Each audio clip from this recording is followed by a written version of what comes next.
Hey, so here I am at Walmart checking out this bargain bin in the electronics section, and they're advertising an RGB LED light strip for $4.88. Here's the box and what it looks like. This is the Aura LED, which sounds more like a description than a product name, but it's basically moonlighting you can install on a TV that's up to 65 inches. It says it comes with a remote control, it's powered via USB, and has 16 different colors and 4 different mood light settings. So before I cut to home, I'll show you that it is indeed $4.88. And there it is. I picked up 3 because why the heck not? Okay, so now that I'm back home, here's the box. There's not really much more I can show you on the box, so now it's time to open it up. So it just has a little seal right here. And now to take this out, and it's all in one package. Everything is in here, there's nothing else in the box. It's all in this Ziploc bag, so now I'm going to take everything out. Okay, so here's the remote. So here you have all 16 colors. Here's the different modes. Brightness up and down. On-off buttons. And before you begin to use it, you have to remove this little tab to free the battery. Next we have a coupon for some sort of app or something. And next we have this tag here, which is just a warning sign. And basically it's letting you know that not all USB ports are made the same. Some may have a higher voltage and burn out your lights, but most modern ones should be okay. All you need is a 5-volt USB port, which is the most common, so it's unlikely, although not impossible, to fry your LED strip. Here is the user guide, and there's not much to talk about. It just mentions specifications, installation guide, and whatnot.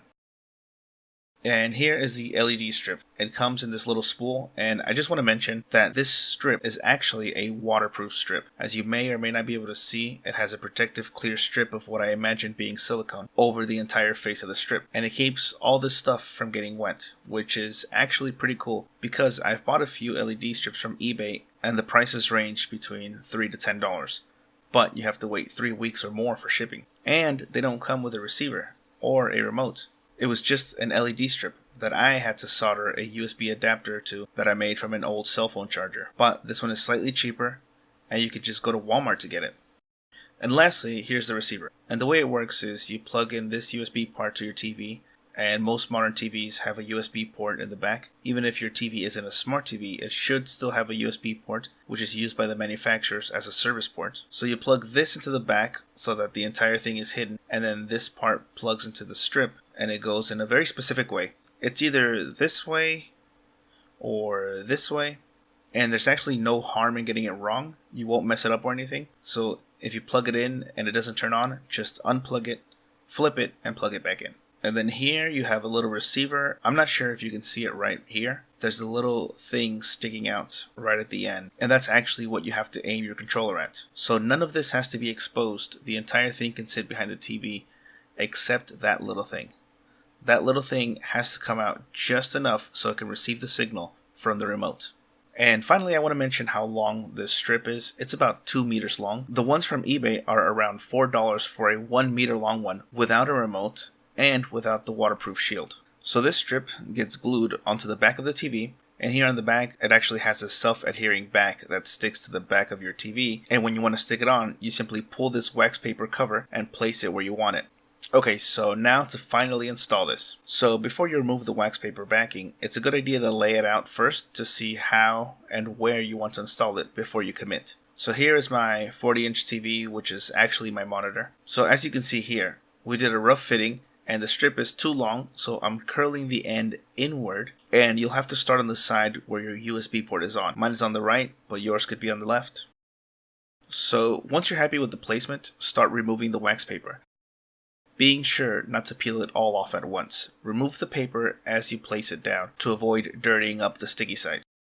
And the corners are a little tricky since you can't really make right-angled turns with the strip, so you'll have to have the corner raised and floating off in order to get a right angle out of the strip. And this is easier with 2 people, but it isn't impossible to do it alone, just a lot more tedious. Remember to press down and hold it down as you place it so it doesn't fall off later on.